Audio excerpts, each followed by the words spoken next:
Next question, ಸ್ವಾಮಿ ವಿವೇಕಾನಂದರು ಮೈಸೂರಿಗೆ ಯಾವಾಗ ಭೇಟಿ ನೀಡಿದರು ಅಂತ ಪ್ರಶ್ನೆ ಇದೆ. ನಮ್ಮ ಮೈಸೂರಿಗೆ ಅವರು ಭೇಟಿ ಕೊಟ್ಟಿದ್ದಾರೆ. ಇದು ತುಂಬಾ ಇಂಪಾರ್ಟೆಂಟ್. ಯಾವ ವರ್ಷದಂದು ಅಂತ ಪ್ರಶ್ನೆ ಇದೆ. 1892, 1892 ಇರೋದು ನೆನ್ಪಿಟ್ಕೊಳ್ಳಿ. ವೆರಿ ವೆರಿ ಇಂಪಾರ್ಟೆಂಟ್ ಕ್ವಶನ್ ಇದು. ಆಲ್ ರೈಟ್, ನೆಕ್ಸ್ಟ್ ಕ್ವಶನ್, ಸೌರವ್ಯೂಹದ ಅತ್ಯಂತ ದೊಡ್ಡ ಗ್ರಹ ಯಾವುದು? ನೀವೆಲ್ಲ 5ನೇ ಕ್ಲಾಸು 6ನೇ ಕ್ಲಾಸ್ ಅಲ್ಲಿ ನಿಮಗೆಲ್ಲ ಹೇಳಿರ್ತಾರೆ. ಇದೊಂದು ಬಹಳ ಸರಳ ಪ್ರಶ್ನೆ ಇದೆ. ಅತ್ಯಂತ ದೊಡ್ಡ ಗ್ರಹ ಯಾವುದು ಅಂದ್ರೆ ಗುರುಗ್ರಹ. ಗುರುಗ್ರಹ ತುಂಬಾನೇ ದೊಡ್ಡದಿದೆ ಅನ್ನೋದು ನಿಮಗೆ ನೆನ್ಪಿಟ್ಕೊಳ್ಳಿ. ಕ್ಲಿಯರ್ ಇದೆಯಾ? A answer. ನೆಕ್ಸ್ಟ್ ಕ್ವಶನ್, ದಕ್ಷಿಣ ಭಾರತದ ಮೊದಲ ರಾಜವಂಶ ಸ್ವತಂತ್ರ. ದಕ್ಷಿಣ ಭಾರತದ ಮೊದಲ ಸ್ವತಂತ್ರ ರಾಜವಂಶ ಯಾವುದು? ಆನ್ಸರ್ ಗೆಸ್ ಮಾಡಿ ನೋಡೋಣ. ಈ ಚೋಳರು, ಚೇರರು, ಪಾಂಡ್ಯರು, ಶಾತವಾಹನರು ಅಂತಿದೆ. ಇಲ್ಲಿ ಕೊಟ್ಟಿರುವ ಪ್ರಶ್ನೆಗೆ ಉತ್ತರ ಡಿ ಆಗುತ್ತೆ. ಶಾತವಾಹನರು ಕ್ರಿಸ್ತ ಪೂರ್ವ 1ನೇ ಶತಮಾನದಲ್ಲಿ ಶಾತವಾಹನರು ಏನ್ ಮಾಡ್ತಾರೆ, ತಮ್ಮ ಒಂದು ದಕ್ಷಿಣ ಭಾರತದಲ್ಲಿ ತಮ್ಮ ಒಂದು ರಾಜವಂಶವನ್ನ ಸ್ಟಾರ್ಟ್ ಮಾಡ್ತಾರೆ. ಓಕೆ, ಪ್ರತಿಷ್ಠಾನ್ ಅಥವಾ ಪೈಠಾನ್ ಇವರ ರಾಜಧಾನಿ ಆಗಿತ್ತು, ಈಗ ಮಹಾರಾಷ್ಟ್ರದಲ್ಲಿ ಬರುತ್ತೆ. ಆಮೇಲೆ ಅಮರಾವತಿ ಇವರ ರಾಜಧಾನಿ ಆಗುತ್ತೆ. ಅಮರಾವತಿಯಿಂದ ಇವರು ಆಳ್ವಿಕೆ ಮಾಡ್ತಾರೆ. ಈಗ ಆಂಧ್ರ ಪ್ರದೇಶದಲ್ಲಿ ಬರುತ್ತೆ ಅಮರಾವತಿ, ಅಲ್ಲಿಂದ ಆಳ್ವಿಕೆ ಮಾಡ್ತಾರೆ. ಸೊ ನಮ್ಮ ದೇಶದಲ್ಲಿ ಇವರು ಮೊಟ್ಟ ಮೊದಲ ಬಾರಿಗೆ ಹತ್ತಿಯನ್ನ ರೋಮನ್ ಎಂಪೈರ್ಕ್ಕೆ, ಅವಾಗ ರೋಮನ್ ಸಾಮ್ರಾಜ್ಯಕ್ಕೆ ಇವರು ರಫ್ತನ್ನ ಮಾಡ್ತಿದ್ದಾರೆ. ಇವ್ರ ಟೈಮಲ್ಲಿ ಹತ್ತಿ ಬಹಳಷ್ಟು ಬೆಳವಣಿಗೆ, ಯಾಕಂದ್ರೆ ಇದೆಲ್ಲ ಡೆಕ್ಕನ್ ಪ್ರಸ್ಥಭೂಮಿಲಿ ಆಳ್ವಿಕೆ ಮಾಡ್ತಿದ್ರು. ದಕ್ಷಿಣ ಭಾರತದ ಮೊದಲ ರಾಜವಂಶ ನೆನಪಿಟ್ಕೊಂಡು. Okay, all right. Next question, Nuniz ಎಂಬ ಪೋರ್ಚುಗೀಸ್ ಪ್ರವಾಸಿ ಇವನ ಆಳ್ವಿಕೆಯಲ್ಲಿ ವಿಜಯನಗರಕ್ಕೆ ಭೇಟಿ ಕೊಟ್ಟ ನೋಡಿ. ಸೊ ಒಬ್ಬ ಪೋರ್ಚುಗೀಸ್ ಪ್ರವಾಸಿ ನ್ಯೂನಿಚ್ ಯಾರ ಒಂದು ಸಂದರ್ಭದಲ್ಲಿ ವಿಜಯನಗರಕ್ಕೆ ಭೇಟಿ ಕೊಟ್ಟ ಅಂದ್ರೆ ಅಚ್ಯುತರಾಯ ನೋಡಿ. ಕೊಟ್ಟಿರುವ ಪ್ರಶ್ನೆಗೆ ಉತ್ತರ ಡಿ. ತಾವೆಲ್ಲ ಓದಿರ್ತೀರ ಅಂತ ಭಾವಿಸ್ತೇನೆ. ಈಗಲೇ ನೀವು ಇನ್ನೂ ಓದಿಲ್ಲ ಅಂದ್ರೆ ಅವೆಲ್ಲ ಓದ್ಕೊಂಡು ಈ ಕ್ವಶನ್ಸ್ ಗಳಿಗೆ ನೀವು ಪಟ ಆನ್ಸರ್ ಮಾಡಬೇಕು. ಅಥವಾ ಈ ಕ್ವಶನ್ಸ್ಗಳು ನೆನ್ಪಿಟ್ಕೊಂಡ್ರೆ ನಿಮಗೆ ಬಹಳಷ್ಟು ನಾಲೆಜ್ ಬರುವಂತದ್ದು. All right, next question, Agra ನಗರದ ಸಂಸ್ಥಾಪಕ ಯಾರು ಅಂತಿದೆ.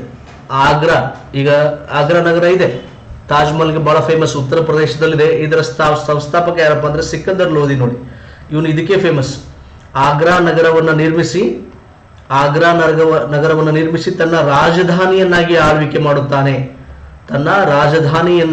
ಆಳ್ವಿಕೆ ಮಾಡುತ್ತಾನೆ. ನೆನ್ಪಿಟ್ಕೊಳ್ಳಿ, ಸಿಕಂದರ್ ಲೋಧಿ ನೆನ್ಪಿಟ್ಕೋತಿರಲ್ಲ. ಆಮೇಲೆ ಆಗ್ರಾ ನಗರಕ್ಕೆ ಕೋಟೆಯನ್ನ ಕಟ್ಟಿದವರು ಯಾರು ಅಂತ ಪ್ರಶ್ನೆ ಬರುತ್ತೆ. ಆಗ್ರಾ ನಗರಕ್ಕೆ ಕೋಟೆಯನ್ನ ಕಟ್ಟಿದವರು ಅಕ್ಬರ್ ನೋಡಿ. ಅಕ್ಬರ್. ಆಗ್ರಾ ನಗರದಲ್ಲಿ ತಾಜ್ ಮಹಲ್ ಕಟ್ಟಿದವರು ಯಾರು? Shah Jahan. Okay, right. All right, next question, ಏಷ್ಯಾದಲ್ಲಿ ಅತ್ಯಂತ ಹೆಚ್ಚು ತೊಗರಿ ಬೆಳೆ ಬೆಳೆಯುವ ಕರ್ನಾಟಕದ ಜಿಲ್ಲೆ ಯಾವುದಂತಿದೆ. ಬಹಳ ಸರಳ ಕ್ವಶನ್. ಅತಿ ಹೆಚ್ಚು ತೊಗರಿಯಲ್ಲಿ ಬೆಳೀತಾರೆ ಶರಣರ ನಾಡು ಗುಲ್ಬರ್ಗ, ಕಲಬುರಗಿಯಲ್ಲಿ ಅತಿ ಹೆಚ್ಚು ತೊಗರಿಯನ್ನ ಬೆಳೀತಾರೆ. ನೆನ್ಪಿಟ್ಟುಕೊಳ್ಳಿ, ಬಿ ಆನ್ಸರ್ ಕಲಬುರಗಿ. ತಮಗೆಲ್ಲ ಗೊತ್ತಿರುತ್ತೆ ಅಂತ ಭಾವಿಸ್ತೀನಿ. ನೆಕ್ಸ್ಟ್, ಉತ್ತರ ಅಮೆರಿಕಾ ಮೂಲ ನಿವಾಸಿಗಳನ್ನ ಏನೆಂದು ಕರೀತಾರೆ? ಈಗ ನಾರ್ತ್ ಅಮೆರಿಕಾ ಇದೆಯಲ್ಲ, ಅಲ್ಲಿನ ಮೂಲ ನಿವಾಸಿಗಳನ್ನ ಏನೆಂದು ಕರೀತಾರೆ ಅಂತ ಪ್ರಶ್ನೆ ಇದೆ.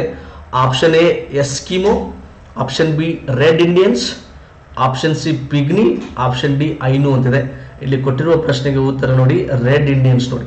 ಸೊ ಏನಾಗುತ್ತೆ ಪ್ರಾಬ್ಲಮ್ ಅಂದ್ರೆ, ಇಲ್ಲಿ ಇವನ್ ಇದಲ್ಲ ಕೊಲಂಬಸ್ 1492ರಲ್ಲಿ ಅಮೆರಿಕವನ್ನ ಕಂಡುಹಿಡಿತಾನೆ. ಇವನು ಕಿಸಬೈ, ಇವ ಶಿಷ್ಯ ಭಾರತವನ್ನ ಕಂಡುಹಿಡಿಕೊಂಡಿರ್ತಾನೆ. ಯಾಕಂದ್ರೆ ಈ ಸಂದರ್ಭದಲ್ಲಿ ಭಾರತ ಶ್ರೀಮಂತ ರಾಷ್ಟ್ರ. ಪ್ರಾಚೀನ ಕಾಲದಲ್ಲಿ ಮಧ್ಯ ಭಾರತದಲ್ಲಿ ಭಾರತ ಶ್ರೀಮಂತ ರಾಷ್ಟ್ರ. ಇಲ್ಲೆಲ್ಲ ಸಂಪನ್ಮೂಲ ಏನು ಕೊರತೆ ಇರಲಿಲ್ಲ. ಬಂಗಾರ, ವಜ್ರ, ವೈಡೂರ್ಯ, ಜ್ಞಾನ, ಯೋಗ, ಆಯುರ್ವೇದ, ನೈಸರ್ಗಿಕ ಸಂಪನ್ಮೂಲ, ಖನಿಜ ಸಂಪನ್ಮೂಲ, ಕಾಡು ಸಂಪನ್ಮೂಲ ಎಲ್ಲ ಇತ್ತು ಭಾರತದಲ್ಲಿ. ಈಗಲೂ ಇದೆ. ಬಟ್ ಬ್ರಿಟಿಷರು ಬಹಳಷ್ಟು ನಮ್ಮನ್ನ ಕೊಳ್ಳೆ ಹೊಡೆದ್ರು. ಆ ಪ್ರಶ್ನೆ ಬೇರೆ. ಇಂತಹ ಸಂದರ್ಭದಲ್ಲಿ ಅವನಿಗೆ ಭಾರತದ ಮೇಲೆ ಕಣ್ಣು ಕುಗ್ತಾ ಇತ್ತು, ಭಾರತಕ್ಕೆ ಬರಬೇಕು ಅಂತೇಳಿ.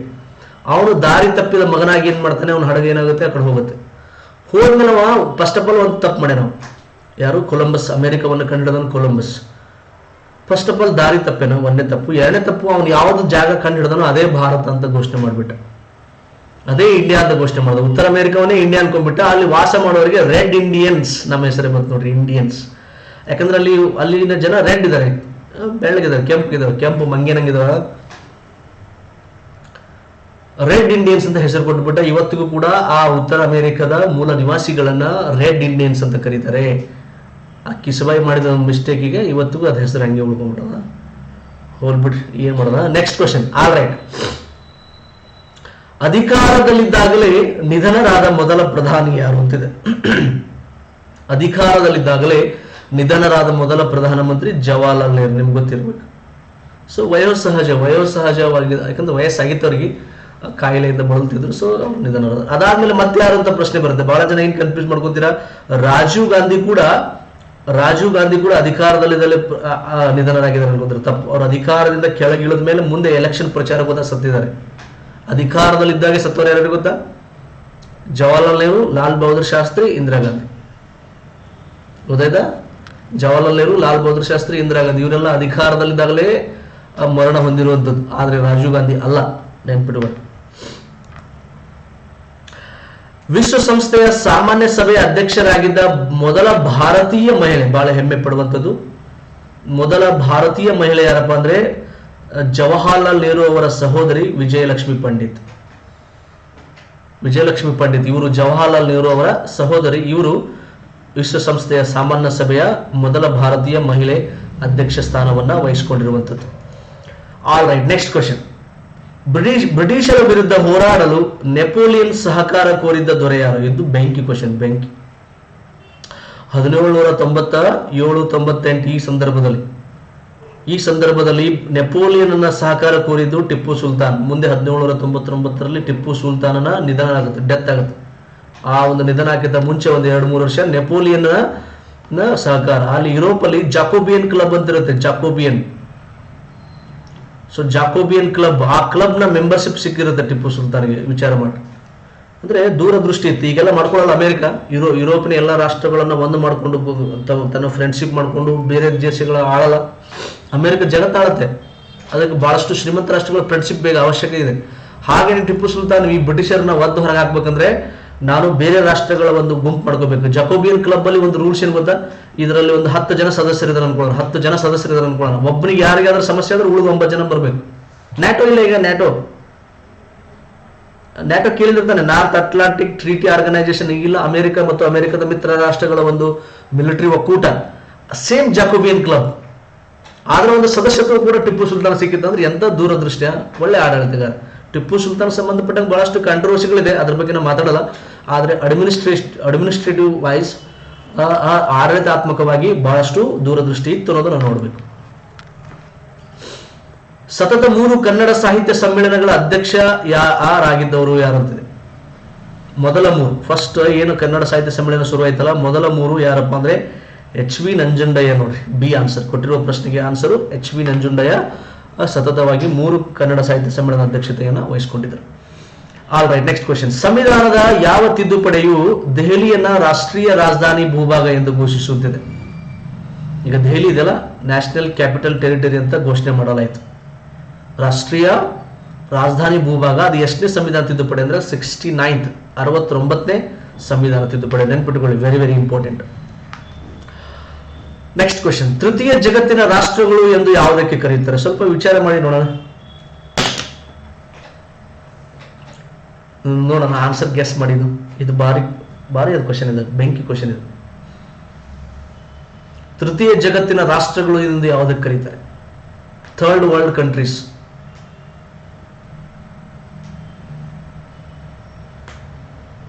ಬಹುಶಃ ಗೆಸ್ ಮಾಡಿದ್ರಲ್ಲ, ಗೊತ್ತಿಲ್ಲ ಆನ್ಸರು. ಇಲ್ಲಿ ಕೊಟ್ಟಿರೋ ಪ್ರಶ್ನೆ ಉತ್ತರ ಡಿ ನೋಡಿ, ಯಾವುದು ಅಲ್ಲ. ಏನು ಗೊತ್ತಾ, ಈ ಕೋಲ್ಡ್ ವಾರ್ ಅಂತ ಶುರು ಆಗುತ್ತೆ, ಶೀತಲ ಸಮರ ಅಂತ ಶುರು ಆಗುತ್ತೆ. ಗೊತ್ತಾ, ಶೀತಲ ಸಮರ. ಈ ಕಡೆ ಅಮೆರಿಕದ ಒಂದು ಬಣ, ಈ ಕಡೆ ರಷ್ಯಾದ ಒಂದು ಬಣ. ಈ 2 ಬಣಗಳ ಮಧ್ಯೆ ಮತ್ತೊಂದು ಬಣ ಹುಟ್ಟುಕೊಳ್ಳುತ್ತೆ, ಅದೇ ಥರ್ಡ್ ವರ್ಲ್ಡ್ ಕಂಟ್ರಿ ಅಂತ ಕರಿತೀವಿ. ಥರ್ಡ್ ವರ್ಲ್ಡ್ ಕಂಟ್ರಿ ಅಥವಾ ತೃತೀಯ ಜಗತ್ತು ಅಂದ್ರೆ ನ್ಯಾಮ್ ಅಂತ ಕರಿತೀವಿ, ನಾನ್ ಅಲೈನ್ಡ್ ಮೂವ್ಮೆಂಟ್ ಅಥವಾ ಅಲಿಪ್ತ ನೀತಿ.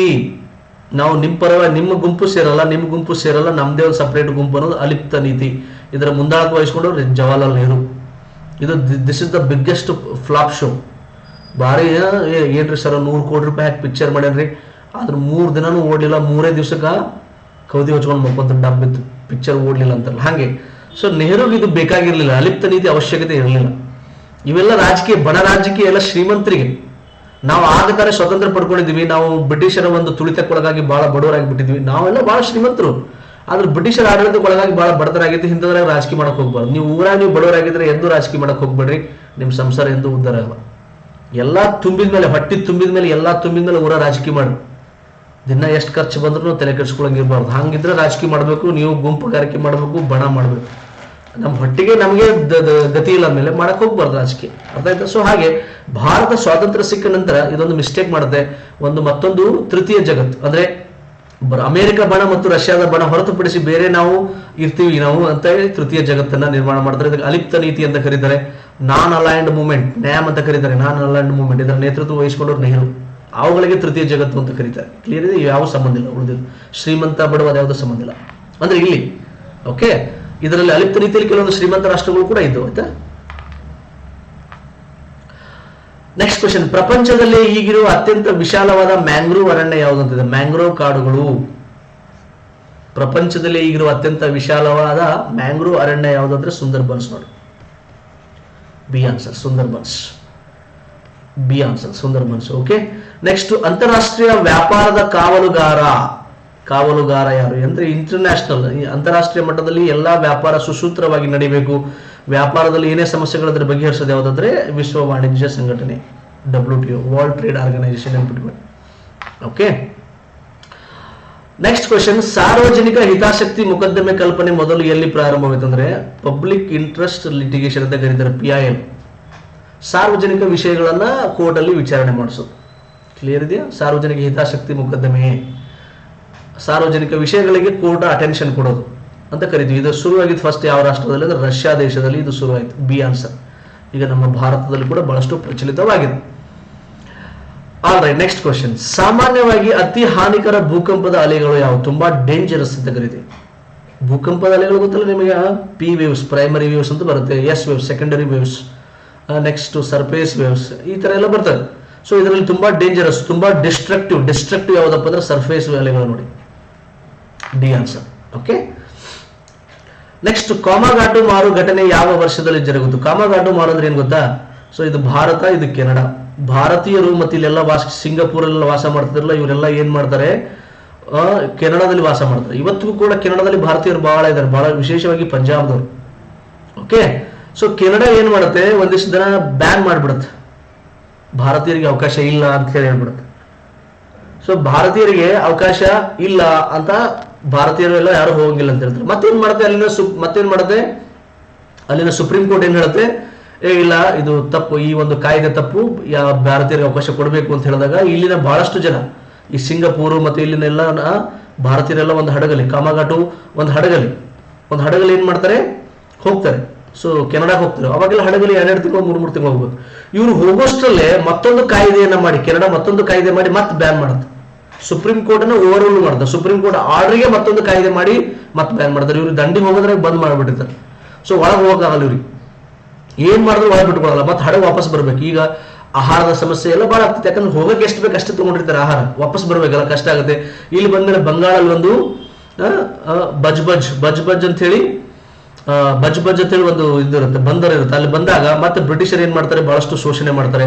ಸುಮಾರು 30 ಗಂಟೆಗಳ ಕಾಲ ಅವರಿಗೆ ಏನ್ ಮಾಡೋದು, ಚೆಕ್ಕಿಂಗ್ ಮಾಡೋದು. ಪಾಪ ಉಪವಾಸ ಎಲ್ಲ ಸಾಯ್ತಾ ಇದಾರೆ. ಯಾಕಂದ್ರೆ ಆ ಟೈಮಲ್ಲಿ ಇದು ಆನ್ಸರ್ 1914, ಈ ಸಂದರ್ಭದಲ್ಲಿ 1ನೇ ಮಹಾಯುದ್ಧ ಶುರು ಆಗಿದೆ. ಸೊ ಈ ನಮ್ಮ ಭಾರತೀಯರ ಮೇಲೆ ಸಂಶಯ ಪಟ್ಟು ಇವ್ರು ಏನಾದ್ರು ಬಂದೂಕುಗಳು ಇಟ್ಕೊಂಡು ಬಂದಿದಾರೋ, ಏನಾದ್ರೂ ಶಸ್ತ್ರಾಸ್ತ್ರಗಳಿದಾವೆ ಅಂತೇಳಿ ಹಡಗನ್ನ ಸುಮಾರು 20-30 ಗಂಟೆ ಚೆಕ್ ಮಾಡ್ತಾರೆ. ಅಲ್ಲಿ ಜನರ ಸಾವು ನೋವು ಏನು ಕೇರ್ ಮಾಡಲ್ಲ. ಈ ವಿಷಯಕ್ಕಾಗಿ ಪಂಜಾಬಿನ ಯುವಕರು ದಂಗೆ ಹೇಳ್ತಾರೆ, ಅಲ್ಲಿ ಒಂದಿಷ್ಟು ಬ್ರಿಟಿಷ್ ಆಫೀಸರ್ನ ಸಾಯಿಸ್ತಾರೆ. ಒಂದು ಕಾಮಗಾಟು ಮಾರುಕಟ್ಟೆ ನಡೆಯುತ್ತೆ. ಓಕೆ, ಸೊ ಇಲ್ಲಿ ಕೊಟ್ಟಿರೋ ಪ್ರಶ್ನೆಗೆ ಆನ್ಸರ್ 1914 ನೆನ್ಪಿಟ್ಕೊಳ್ಳಿ. ಈ ಕೆಳಗಿನ ಯಾವ ದೇಶವು T20 ಅಂತಾರಾಷ್ಟ್ರೀಯ ಪಂದ್ಯದ ಇನ್ನಿಂಗ್ಸ್ ಒಂದರಲ್ಲಿ ಅತಿ ಹೆಚ್ಚು ರನ್ ಗಳಿಸಿದ ವಿಶ್ವ ದಾಖಲೆಯನ್ನು ಹೊಂದಿದೆ? ಸೊ ಇಲ್ಲಿ ಆನ್ಸರ್ ಅಫ್ಘಾನಿಸ್ತಾನ ಇದೆ.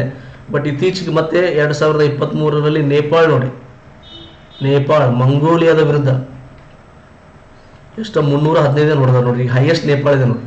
ಮತ್ತೆ ನೋಡ್ಬೇಕು ನೀವು ಹಂಗೆ, ಮತ್ತೆ ಬೇರೆ ಯಾವ ದೇಶರು ಮತ್ತೆ ಹೊಡಿತಿರ್ತೈತೆ, ರೆಕಾರ್ಡ್ ಬ್ರೇಕ್ ಆಗ್ತಾವ. ಅಫ್ಘಾನಿಸ್ತಾನ ಐ ಥಿಂಕ್ ಸೊ 2021ರಲ್ಲಿ ಹೊಡೆದಿದ್ರು ಹೈಯೆಸ್ಟ್. ಇದು ಅಫ್ಘಾನಿಸ್ತಾನ ಹೈಯೆಸ್ಟ್ 281 ಇತ್ತು. ಈಗ ಅಫ್ಘಾನಿಸ್ತಾನ ಇಲ್ಲ, ಈಗ ಅಫ್ಘಾನಿಸ್ತಾನ ಬದಲು ಈಗ ನೇಪಾಳ ಇದೆ. ನೇಪಾಳ ಮಂಗೋಲಿಯಾ ಕೂಡ 315 ಹೊಡೆದಾರೆ. ನೆಕ್ಸ್ಟ್ ಮತ್ತೆ ಮುಂದೆ ಭವಿಷ್ಯದಲ್ಲಿ ಯಾರಾದ್ರೂ ಹೊಡೆದ್ರು ಕೂಡ 2024 ನಾವು ನವೆಂಬರ್ ಡಿಸೆಂಬರ್ ಇದೀವಿ, ಈಗ ಇದರಲ್ಲಿ ಇದೀವಿ, ಅಕ್ಟೋಬರ್ ತಿಂಗಳಲ್ಲಿ ಇದೀವಿ. 2024 ಅಕ್ಟೋಬರ್. ಮುಂದೆ ಯಾರಾದ್ರೂ ನೋಡಿದ್ರೆ ಅವಾಗ ನೀವು ಕರೆಂಟ್ ಅಫೇರ್ಸ್ ಅಲ್ಲಿ ನೋಡ್ತಾ ಹೋಗ್ಬೇಕು. ಓಕೆ ಓಕೆ, ಇನ್ನೂ ಕ್ವೆಶನ್ಸ್ ಇದೆ.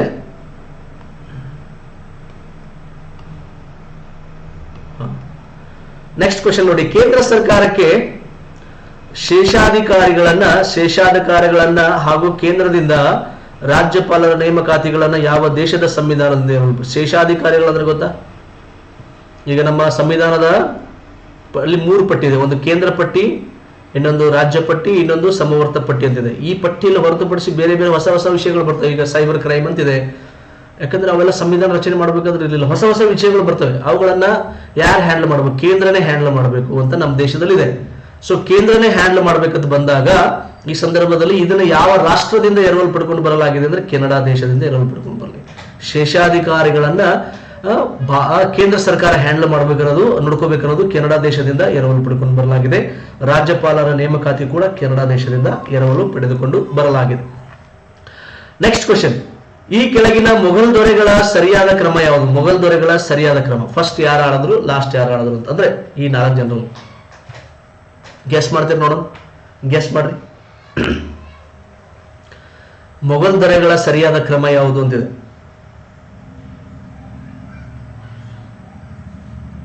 ನೋಡಿ, ಆಪ್ಷನ್ ಎ ಆಗುತ್ತೆ.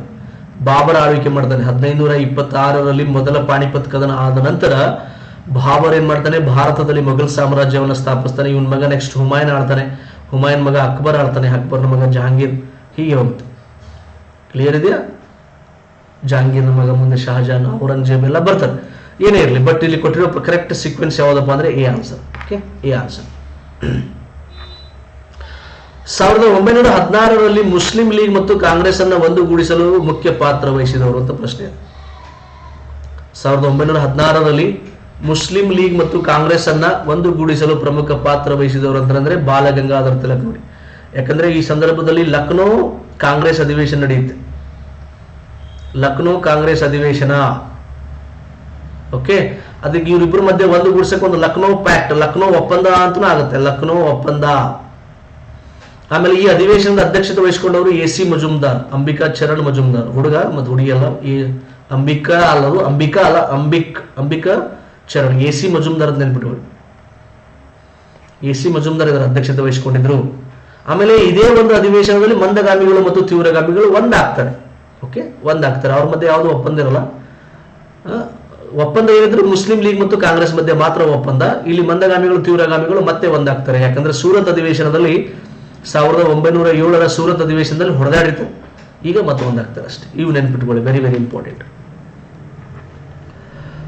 ಕರ್ನಾಟಕದ ಜಿಲ್ಲೆಗಳ ಪೈಕಿ 2011ರಲ್ಲಿ ಅತ್ಯಧಿಕ ಜನಸಂಖ್ಯೆ ಮತ್ತು ಅಧಿಕ ವಿಸ್ತೀರ್ಣ ಇದ್ದಂತ ಜಿಲ್ಲೆಗಳ ಅನುಕ್ರಮವಾಗಿ ಅಂತಿದೆ.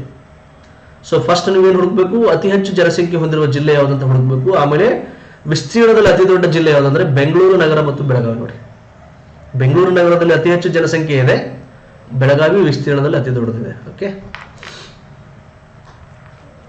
ನೆಕ್ಸ್ಟ್ ಕ್ವೆಶ್ಚನ್, ಸಮತಟ್ಟಾದ ಹಾಗೂ ಕಡಿದಾದ ಅಂಚುಗಳನ್ನ ಒಳಗೊಂಡ ಎತ್ತರವಾದ ಭೂಭಾಗವನ್ನು ಏನೆಂದು ಕರೀತಾರೆ? ಈ ತರ ನೋಡಿ, ಹಿಂಗೆ ಗುಡ್ಡ ತರ ಇರಲ್ಲ, ಹಿಂಗೆ ಮತ್ತೆ ಇಲ್ಲಿ ಸಮತಟ್ಟಾಗಿರುತ್ತೆ. ಸೊ ಈ ಪ್ರದೇಶವನ್ನ ಏನೆಂದು ಕರೀತಾರೆ ಅನ್ನೋದು ಪ್ರಶ್ನೆ ಇದೆ. ಇದಕ್ಕೆ ನಾವು ಪರ್ಯಾಯ ಇದಕ್ಕೆ ನಾವು ಪ್ರಸ್ಥಭೂಮಿ ಅಂತ ಕರಿತೀವಿ. ಡೆಕ್ಕನ್ ಪ್ರಸ್ಥಭೂಮಿ, ಟಿಬೇಟ್ ಪ್ರಸ್ಥಭೂಮಿ, ಟಿಬೇಟ್ ಪ್ಲಾಟು. ಸೊ ಈ ಸುತ್ತಲಿನ ಪ್ರದೇಶಕ್ಕಿಂತ ಎತ್ತರ ಇರುತ್ತೆ, ಮತ್ತೆ ಇಲ್ಲಿ ಮೇಲ್ಗಡೆ ಪ್ಲಾಟ್ ಇರುತ್ತೆ, ಹಿಂಗೆ ಮೇಲ್ಗಡೆ ಗುಡ್ಡ ತರ ಇರಲ್ಲ, ಮತ್ತೆ ಸಮತಟ್ಟಾಗಿರುತ್ತೆ. ಸೊ ಇದಕ್ಕೆ ಪ್ರಸ್ಥಭೂಮಿ ಅಂತ ಕರೀತಾರೆ. C answer. ನೆಕ್ಸ್ಟ್ ಕ್ವೆಶ್ಚನ್, ದಿನನಿತ್ಯದ ವಾಯುಮಂಡಲ ಹವಾಮಾನ ಬದಲಾವಣೆಗಳು ಈ ಕೆಳಗಿನ ಯಾವುದಕ್ಕೆ ಸಂಬಂಧಿಸಿದೆ? ಸೊ ನೀವು ಮೋಡ, ಸಿಡಿಲು, ಇವೆಲ್ಲ ವಾಯು ಏನೇ ಬದಲಾವಣೆಗಳಿದ್ರೂ ಕೂಡ ಸೊ ನಮ್ಮ ಭೂಮಿಯಿಂದ ಮೊದಲ ಒಂದು ವಲಯ ಯಾವುದಪ್ಪ ಅಂದ್ರೆ ಪರಿವರ್ತನಾ ವಲಯ ಅಥವಾ ಟ್ರೋಪೋಸ್ಪಿಯರ್ ಅಲ್ಲಿ ನಾವು ನೋಡ್ತೇವೆ.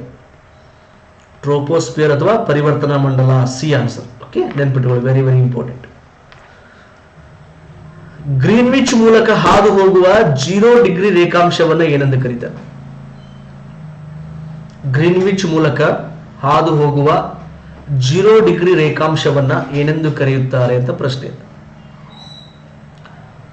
ಆಪ್ಷನ್ ಎ ಮೊದಲ ಮಧ್ಯಾಹ್ನ ರೇಖೆ, ಆಪ್ಷನ್ ಬಿ ಅಂತಾರಾಷ್ಟ್ರೀಯ ದಿನಾಂಕ ರೇಖೆ, ಆಪ್ಷನ್ ಸಿ ಪ್ರಧಾನ ಮಧ್ಯಾಹ್ನ ರೇಖೆ. ಇವುಗಳಲ್ಲಿ ಯಾವುದೂ ಇಲ್ಲ. ಆನ್ಸರ್ ಸಿ ನೋಡಿ, ಪ್ರೈಮ್ ಮೆರಿಡಿಯನ್ ಅಂತ ಕರೀತಾರೆ. ಪ್ರೈಮ್ ಮೆರಿಡಿಯನ್ ಪ್ರಧಾನ ಮಧ್ಯಾಹ್ನ ರೇಖೆ, ಮೊದಲ ಮಧ್ಯಾಹ್ನ ರೇಖೆ ಅಲ್ಲ. ಎ ಆಗಲ್ಲ, ಆನ್ಸರ್ ಸಿ ಆನ್ಸರ್. ಅಂತಾರಾಷ್ಟ್ರೀಯ ದಿನಾಂಕ ರೇಖೆ 180 ಡಿಗ್ರಿ, 180 ಸೆಲ್ಸಿಯಸ್ ಅಲ್ಲ, 180 ಡಿಗ್ರಿ ಅದು ಅಂತಾರಾಷ್ಟ್ರೀಯ ದಿನಾಂಕ ರೇಖೆ, ಇಂಟರ್ನ್ಯಾಷನಲ್ ಡೇಟ್ ಲೈನ್ ಅಂತ ಕರಿತೀವಿ. ಕೆಳಗಿನವುಗಳಲ್ಲಿ ಉತ್ತರಕ್ಕೆ ಹರಿಯುವ ನದಿ ಯಾವುದು? ಉತ್ತರ ಅಂದ್ರೆ ಹಿಂಗ್ ಮೇಲ್ಗಡೆ. ಉತ್ತರಕ್ಕೆ ಹರಿಯುವ ನದಿ ಯಾವುದು? Option A Tapti, option B Krishna, option C Narmada, option D Chambal. Chambal ನೋಡ್ರಿ, ಚಂಬಲ್ ಉತ್ತರಕ್ಕೆ ಹರಿಯುತ್ತೆ, ಮೇಲೆ ಹರಿಯುತ್ತೆ, ಗೊತ್ತಿರಲಿಲ್ಲ ನಿಮಗೆ. ಹೋಗಿ ಯಮುನಾ ನದಿ ಸೇರ್ಕೊಳ್ಳುತ್ತೆ, ಹೋಗಿ ಮಧ್ಯಪ್ರದೇಶದಲ್ಲಿ ಅಮರಕಂಟಕದಲ್ಲೆಲ್ಲ ಹುಟ್ಕೊಂಡು ಯಮುನಾ ನದಿ ಸೇರ್ಕೊಳ್ಳುತ್ತೆ. ತಪತಿ ನೋಡಿ, ತಪತಿ ಮತ್ತು ನರ್ಮದಾ ಈ ಕಡೆ ಪಶ್ಚಿಮಕ್ಕೆ ಹರಿತಾವೆ, ಪಶ್ಚಿಮಕ್ಕೆ ಹರಿದು ಅರಬ್ಬಿ ಸಮುದ್ರ ಸೇರ್ಕೊಳ್ತೇವೆ. ಕೃಷ್ಣ ಪೂರ್ವಕ್ಕೆ ಹರಿಯುತ್ತೆ, ಪೂರ್ವಕ್ಕೆ ಹರಿದು ಬಂಗಾಳ ಕೊಲ್ಲಿಗೆ ಸೇರ್ಕೊಳುತ್ತೆ. ಓಕೆ, ಯಾವ ದಿನದಂದು ಉತ್ತರಾರ್ಧಗೋಳದಲ್ಲಿ ದೀರ್ಘ ಹಗಲು ಮತ್ತು ದಕ್ಷಿಣಾರ್ಧಗೋಳದಲ್ಲಿ ದೀರ್ಘಾವಧಿ ರಾತ್ರಿ ಇರುತ್ತದೆ ಅಂತ ಪ್ರಶ್ನೆ. ಯಾವ ದಿನದಂದು ಉತ್ತರಾರ್ಧಗೋಳದಲ್ಲಿ ದೀರ್ಘ ಹಗಲು ಮತ್ತು ದಕ್ಷಿಣಾರ್ಧಗೋಳದಲ್ಲಿ ದೀರ್ಘಾವಧಿ ರಾತ್ರಿ ಅಂದ್ರೆ ಜೂನ್ 21 ನೋಡಿ. ಜೂನ್ 21 ನಾವು, ಯಾಕಂದ್ರೆ ಭಾರತ ಉತ್ತರಾರ್ಧಗೋಳದಲ್ಲಿ ಬರುತ್ತೆ, ಇದು ಭೂಮಿ, ಇದು 0 ಡಿಗ್ರಿ, ಭಾರತ ಇಲ್ಲಿ ಬರುತ್ತೆ. ಸೊ ಭಾರತ ಉತ್ತರಾರ್ಧಗೋಳದಲ್ಲಿ ಬರುತ್ತೆ, ಸೂರ್ಯ ಸಂಪೂರ್ಣವಾಗಿ ಉತ್ತರಾರ್ಧಗೋಳದಲ್ಲಿ ಇರ್ತಾನೆ. ಹೀಗಾಗಿ ಜೂನ್ 21 ನಮಗೆ ಬಹಳ ಶುಭ ದಿನ, ಬಹಳಷ್ಟು ಒಳ್ಳೆ ದಿನ, ಅದು ಶುಭ ದಿನ. ಇದೇ ದಿನದಂದು ನಾವು ಅಂತಾರಾಷ್ಟ್ರೀಯ ಯೋಗ ದಿನವನ್ನು ಕೂಡ ಆಚರಣೆ ಮಾಡಲು ನರೇಂದ್ರ ಮೋದಿ ಅವರು ವಿಶ್ವಸಂಸ್ಥೆ ತಿಳಿಸ್ತಾರೆ, ಅವರು ಅನೌನ್ಸ್ ಮಾಡ್ತಾರೆ. ಇದೇ ದಿನದಂದು ಯೋಗ ದಿನವನ್ನು ಕೂಡ ನಾವು ಆಚರಿಸ್ತೀವಿ. ಕರ್ನಾಟಕದಲ್ಲಿ ಅತಿ ಹೆಚ್ಚು ಕಾಲುವೆ ನೀರಾವರಿ ಹೊಂದಿರುವ ಜಿಲ್ಲೆ? ಕಾಲುವೆ, ಕ್ಯಾನಲ್ ನೀರಾವರಿ, ಕ್ಯಾನಲ್. ಸೊ ಕರ್ನಾಟಕದಲ್ಲಿ ಅತಿ ಹೆಚ್ಚು ಕಾಲುವೆ ನೀರಾವರಿ ಹೊಂದಿರುವ ಜಿಲ್ಲೆ ಯಾವುದಪ್ಪ ಅಂದ್ರೆ ರಾಯಚೂರು ನೋಡಿ. ರಾಯಚೂರಲ್ಲಿ ಅತಿ ಹೆಚ್ಚು ಕಾಲುವೆ ಇದೆ. ಸೊ ಭತ್ತ ಭಾಳ ಬೆಳಿತಾರೆ ಇಲ್ಲಿ, ಹೈಯೆಸ್ಟ್ ಭತ್ತನು ಇಲ್ಲೇ ಬೆಳಿತಾರೆ. ಆಮೇಲೆ ಕಾಲುವೆ ನೀರಾವರಿಯಲ್ಲಿ 2ನೇ ಸ್ಥಾನ ಯಾವುದಂದ್ರೆ ವಿಜಯಪುರ ಜಿಲ್ಲೆ. ವಿಜಯಪುರ ಜಿಲ್ಲೆಯಲ್ಲೂ ಕೂಡ ಕಾಲುವೆ ನೀರಾವರಿ ಬಹಳಷ್ಟಿದೆ, ನೆನ್ಪಿಟ್ಕೊಳ್ಳಿ, 2ನೇ ಸ್ಥಾನದಲ್ಲಿ. ಓಕೆ, ಸೊ ನೆಕ್ಸ್ಟ್ ಇನ್ನೊಂದಿಷ್ಟು ಕ್ವಶನ್ಸ್ ಇದೆ, ವೇಟ್ ಮಾಡಿ. ತುಂಬಾ ಇಂಟ್ರೆಸ್ಟಿಂಗ್ ಇದೆಯಲ್ಲ, ಒಂದು ಲೈಕ್ ಕೊಡಿ. ಇನ್ನು ಯಾರು ಲೈಕ್ ಕೊಟ್ಟಿಲ್ಲ ಒಂದು ಲೈಕ್ ಮಾಡಿ ಸರ್, ಕ್ವಶನ್ಸ್ ಬೆಂಕಿದವನವ್ರು.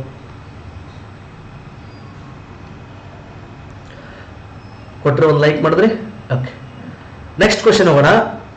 ಭಾರತದಲ್ಲಿ ಮೊಘಲರ ಆಳ್ವಿಕೆಗೆ ತಳಹದಿ ಹಾಕಿದ ಯುದ್ಧ ಯಾವುದು ಅಂತಿದೆ.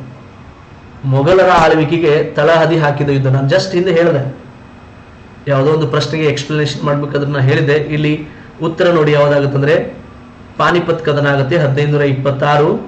ಯಾರ ಮಧ್ಯೆ ನಡೆಯುತ್ತೆ ಇದು? Babur RCB versus Babur versus Ibrahim Lodi. Lodi ಸಂತತಿಯ ಕೊನೆಯ ದೊರೆ ಇಬ್ರಾಹಿಂ ಲೋಧಿ, CSK. ಸೊ ಯಾರಿಗಿದ್ದು ಗೆಲ್ಲುವ ಕುದುರೆ ಯಾವುದು ನಿಮ್ಗೆ ಗೊತ್ತಿದೆ? RCB ಗೆಲ್ಲುವ ಕುದುರೆ, ಯಾವಾಗಲೂ ಗೆಲ್ಲುವ ಟೀಮ್. ಈ ಸಲ ಕಪ್ ನಮ್ದೆ. ಬಾಬರ್ ಈ 1ನೇ ಪಾಣಿಪತ್ ಯುದ್ಧವನ್ನ ಗೆದ್ದಿದ್ದು ಬಾಬರ್ ಗೆದ್ದು ಬಿಟ್ಟು ಏನ್ ಮಾಡ್ತಾರೆ, ಭಾರತದಲ್ಲಿ ಸುಲ್ತಾನರನ್ನು ಹೊಡೆದಾಕಿ, ಅಂದ್ರೆ ಸುಲ್ತಾನರ ಕೊನೆಯ ಮನೆತನ ಲೋಧಿ ಮನೆತನ, ಅವರನ್ನು ಹೊಡೆದಾಕಿ ಮೊಘಲ್ ಸಾಮ್ರಾಜ್ಯವನ್ನು ಸ್ಥಾಪಿಸಲಾಗುತ್ತದೆ. ಪಾಣಿಪತ್ ಕದನ, ನೆನ್ಪಿಟ್ಕೊಳ್ಳಿ. Next question. ಕೆಳಗಿನವರುಗಳಲ್ಲಿ ಯಾರು ಮೊದಲು ಭಾರತಕ್ಕೆ ಭೇಟಿ ನೀಡಿದರು? ಸೊ ಇವರೆಲ್ಲ ವಿದೇಶಿಗರಿದ್ದಾರೆ. ಫಾಯಾನ್ ಇದ್ದಾನೆ, ಮೆಗಸ್ತನಿಸ್ ಇದ್ದಾನೆ, ಅಲ್ಬೆರೋನಿ ಇದ್ದಾನೆ, ಹುಯೆನ್ ಚಾಂಗ್ ಇದ್ದಾನೆ. ಇದರಲ್ಲಿ ಫಸ್ಟ್ ಬಂದವರು ಯಾರಪ್ಪ ಅಂದ್ರೆ ಕ್ರಿಸ್ತ ಪೂರ್ವದಲ್ಲಿ ಬರ್ತಾನೆ ಮೆಗಸ್ತನಿಸ್. ಯಾರಪ್ಪ ಅಂದ್ರೆ ಮೌರ್ಯರ ಕಾಲದಲ್ಲಿ, ಚಂದ್ರಗುಪ್ತ ಮೌರ್ಯನ ಕಾಲಕ್ಕೆ ಮೆಗಸ್ತನಿಸ್ ಬರ್ತಾನೆ. ಈತ ಇಂಡಿಕಾ ಎಂಬ ಬುಕ್ ಅನ್ನ ಬರೆದಿದ್ದಾನೆ. ಇದರಲ್ಲಿ ಭಾರತದ ಆ ಮೌರ್ಯ ಸಾಮ್ರಾಜ್ಯದ ಕುರಿತು ಬಹಳಷ್ಟು ಮಾಹಿತಿಗಳನ್ನ ನಮಗೆ ಸಿಗುತ್ತೆ. ನೆಕ್ಸ್ಟ್ ನೋಡಿ, ಯಾರ ವಿರುದ್ಧ ಮೂಲಭೂತ ಹಕ್ಕುಗಳನ್ನ ಜಾರಿಗೊಳಿಸಲು ಸಾಧ್ಯವಿಲ್ಲ ಅಂತಿದೆ.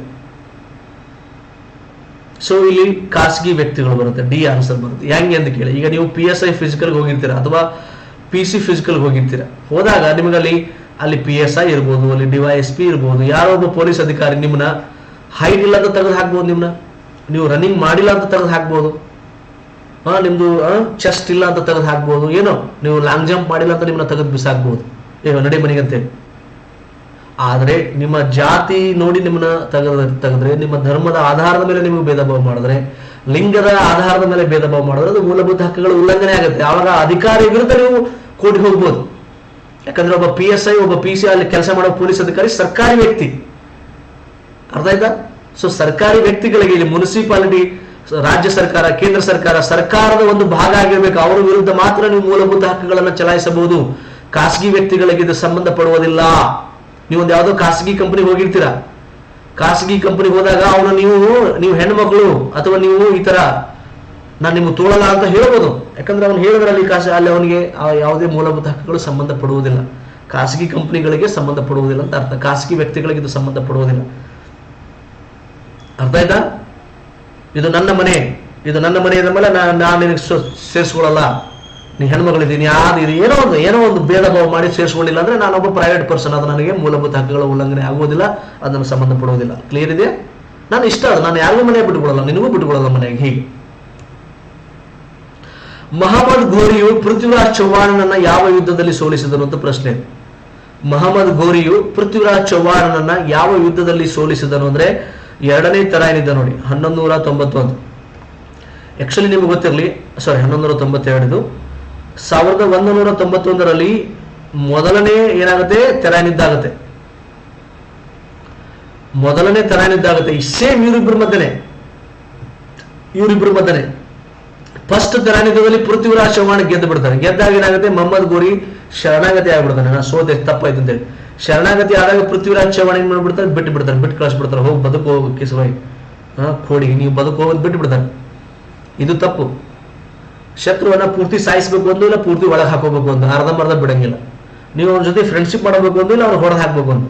ಪೃಥ್ವಿರಾಜ್ ಚೌಹಾಣ್ ಬಿಟ್ಟು ಕಳಿಸ್ಬಿಡ್ತಾರೆ. ಮಹಮ್ಮದ್ ಘೋರಿ ಏನ್ ಮಾಡ್ತಾನೆ, ನೆಕ್ಸ್ಟ್ ಮುಂದಿನ ವರ್ಷ 1192ರಲ್ಲಿ ಮತ್ತೊಂದಿಷ್ಟು ಸೈನ್ಯದೊಂದಿಗೆ, ಯಾಕಂದ್ರೆ ಪೃಥ್ವಿರಾಜ್ ಚೌಹಾಣ್ ತಾಕತ್ ಗೊತ್ತಾಯ್ತು. ಈಗ ಪೃಥ್ವಿರಾಜ್ ಚೌಹಾಣ್ ಸೋಲಿಸ್ಬೇಕಂದ್ರೆ ಏನ್ ಮಾಡ್ಬೇಕಂತ ಗೊತ್ತಾಯ್ತು. ಮತ್ತೊಂದಿಷ್ಟು ಸೈನ್ಯದೊಂದಿಗೆ, ಮತ್ತೊಂದಿಷ್ಟು ಶಕ್ತಿಯೊಂದಿಗೆ ಬಂದು ವಾಪಸ್ ಪೃಥ್ವಿರಾಜ್ ಚೌಹಾಣ್ ಜೊತೆ ಯುದ್ಧ ಮಾಡಿದಾಗ ಎರಡನೇ ಯುದ್ಧದಲ್ಲಿ ಮೊಹಮ್ಮದ್ ಘೋರಿ ಸಲ ಗೆಲುವಾಗುತ್ತೆ. ಮೊಹಮ್ಮದ್ ಘೋರಿ ಗೆಲುವಾಗುತ್ತೆ, ಪೃಥ್ವಿರಾಜ್ ಚೌಹಾಣ್ ಸೋಲ್ಬೇಕಾಗುತ್ತೆ. ಸೊ ಅದಕ್ಕೆ ದೆಹಲಿಯನ್ನ ಆಳಿದ ಕೊನೆಯ ಭಾರತೀಯ. ಇದಾದ ಮೇಲೆ ಪೃಥ್ವಿ ಚೌಹಾಣ್ ಹೋದ್ಮೇಲೆ ವಿದೇಶಿಯರ ಆಕ್ರಮಣ ಪ್ರಾರಂಭವಾಗುತ್ತದೆ. ನೆಕ್ಸ್ಟ್ ಕ್ವೆಶ್ಚನ್, ಮೂಲಭೂತ ಹಕ್ಕುಗಳನ್ನು ಜಾರಿಗೊಳಿಸಲು ಸಂವಿಧಾನವು ವಿಶೇಷ ಅಧಿಕಾರ ನೀಡಿರುವುದು. ಈಗ ಯಾರಾದರೂ ಈಗ ಮೂಲಭೂತ ಹಕ್ಕುಗಳನ್ನು ವಜಾಗೊಳಿಸಿದ್ದರೆ ಅವುಗಳನ್ನು ಮತ್ತೆ ಜಾರಿಗೆ ತಗೊಂಡು ಬರಬೇಕಂತ ವಿಶೇಷ ಅಧಿಕಾರ ಯಾರಿಗಿದೆ? ಸರ್ವೋಚ್ಚ ನ್ಯಾಯಾಲಯಕ್ಕಿದೆ. ಈಗ ಯಾರು ಸಂಸತ್ ಏನ್ ಮಾಡುತ್ತೆ, ಮೂಲಭೂತ ಹಕ್ಕುಗಳನ್ನ ಸಸ್ಪೆಂಡ್ ಮಾಡುತ್ತೆ, ಅಥವಾ ಯಾರೋ ಪ್ರಧಾನಮಂತ್ರಿ ಏನೋ ಮಾಡ್ತಾರೆ, ಆವಾಗ ಸರ್ವೋಚ್ಚ ನ್ಯಾಯಾಲಯ ಅವುಗಳನ್ನ ರೀಎಸ್ಟಾಬ್ಲಿಷ್ ಮಾಡುವ ಅಧಿಕಾರವನ್ನ ಹೊಂದಿದೆ, ನೆನ್ಪಿಟ್ಕೊಳ್ಳಿ. ನೆಕ್ಸ್ಟ್ ಕ್ವೆಶ್ಚನ್, ಜೈ ಹಿಂದ್ ಘೋಷಣೆಯನ್ನ ನೀಡಿದವರು ಯಾರು ಅಂತ ಪ್ರಶ್ನೆ. ಗೆಸ್ ಮಾಡಿ ನೋಡೋಣ, ಆನ್ಸರ್ ನೀವು ಹೇಳಕ್ ಟ್ರೈ ಮಾಡಿ. ಜೈ ಹಿಂದ್ ಘೋಷಣೆಯನ್ನ ನೀಡಿದವರು ಯಾರು? ಬಹಳ ಫೇಮಸ್ ವ್ಯಕ್ತಿ, ರೋಮಾಂಚನಕಾರಿ ವ್ಯಕ್ತಿ, ಸುಭಾಷ್ ಚಂದ್ರ ಬೋಸ್. ನೋಡಿ, ಜೈ ಹಿಂದ್ ಅಂದ್ರೆ ಭಾರತಕ್ಕೆ ಜಯವಾಗಲಿ, ಭಾರತಕ್ಕೆ ಜಯವಾಗಲಿ ಅಂತ ಅರ್ಥ, ಸುಭಾಷ್ ಚಂದ್ರ ಬೋಸ್. ಮಹಾತ್ಮ ಗಾಂಧೀಜಿಯವರು ತಮ್ಮ ಮೊದಲ ರೈತ ಚಳುವಳಿಯನ್ನ ಎಲ್ಲಿ ಪ್ರಾರಂಭಿಸಿದರು ಅಂತಿದೆ.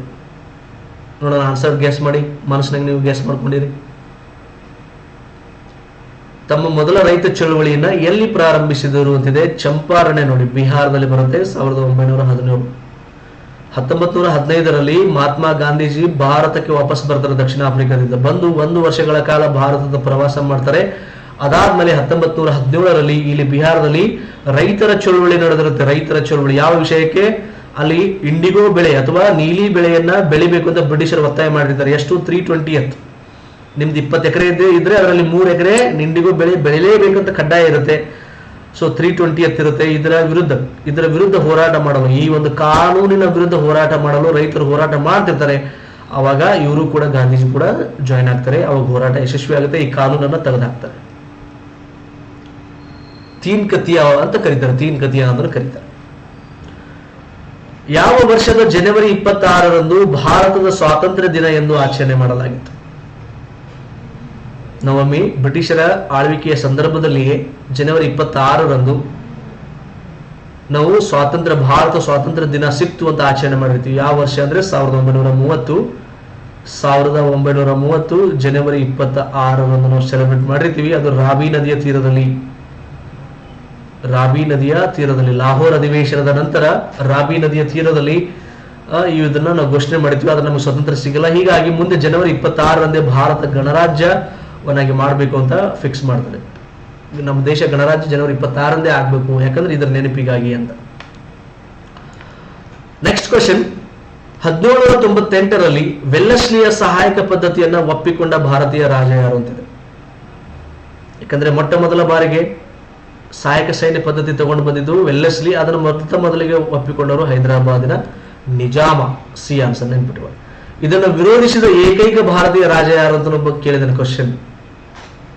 1798ರಲ್ಲಿ ವೆಲ್ಲೆಸ್ಲಿ ತಗೊಂಡು ಬಂದ ಸಹಾಯಕ ಸೈನ್ಯ ಪದ್ಧತಿಯನ್ನು ವಿರೋಧಿಸಿದ ಏಕೈಕ ಭಾರತೀಯ ರಾಜ ಟಿಪ್ಪು ಸುಲ್ತಾನ್. ನೆನ್ಪಿಟ್ಟುಕೊಳ್ಳಿ, ಟಿಪ್ಪು ಸುಲ್ತಾನ್.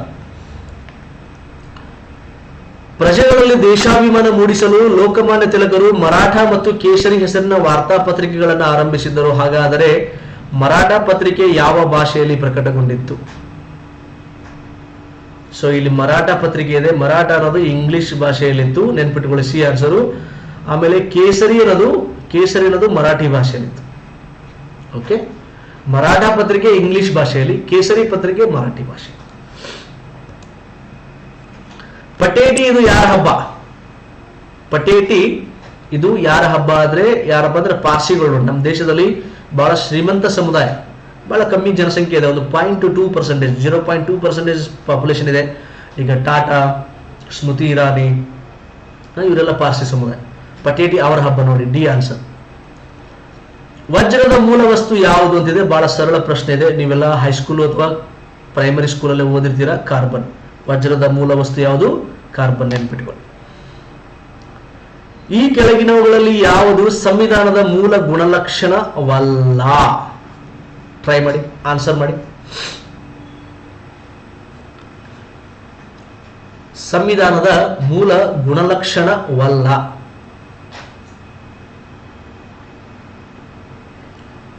ಮಾರ್ಗದರ್ಶಿ ತತ್ವಗಳು. ನ್ಯಾಯಾಂಗ ಪುನರ್ವಿಮರ್ಶೆ ಇದೆ. ಎಸ್, ನ್ಯಾಯಾಂಗ ವಿಮರ್ಶೆ ಸಂವಿಧಾನದ ಲಕ್ಷಣ. ಮೂಲಭೂತ ಹಕ್ಕುಗಳು, ಪ್ರಜಾಪ್ರಭುತ್ವ ಗಣರಾಜ್ಯ. ಎಸ್, ಮಾರ್ಗದರ್ಶಿ ತತ್ವಗಳು. ಮಾರ್ಗದರ್ಶನ ಮಾಡುವಂಥದ್ದಿಲ್ಲ. ಕಂಪಲ್ಸರಿ ಕಾನೂನುಗಳಿರುತ್ತೆ, ಅದನ್ನು ಪಾಲಿಸಲೇಬೇಕು. ಮಾರ್ಗದರ್ಶನ ಅನ್ನೋದಿಲ್ಲ. ಬಜೆಟ್ ಕೊರತೆ ಯಾವಾಗ ಉಂಟಾಗುತ್ತದೆ? ಬಜೆಟ್ ಕೊರತೆ ಯಾವಾಗ ಉಂಟಾಗುತ್ತದೆ? ಟ್ರೈ ಮಾಡಿ.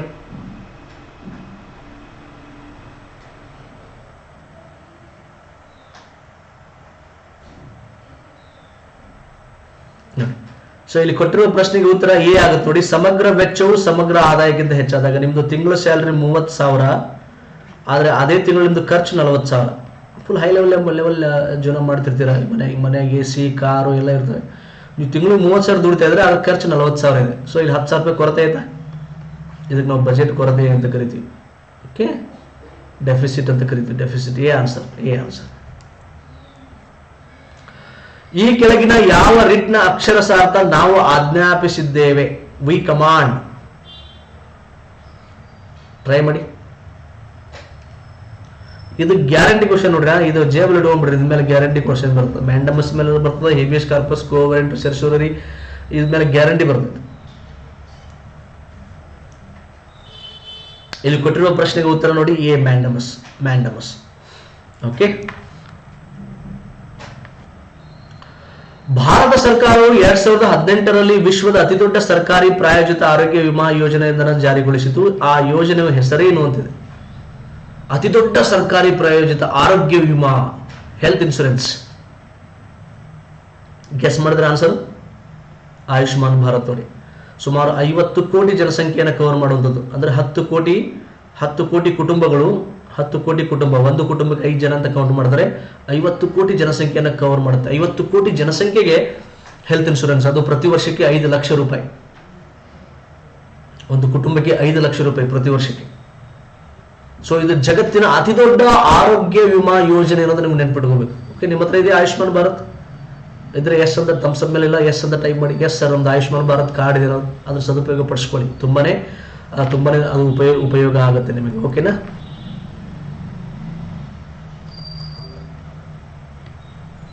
Okay, so all right.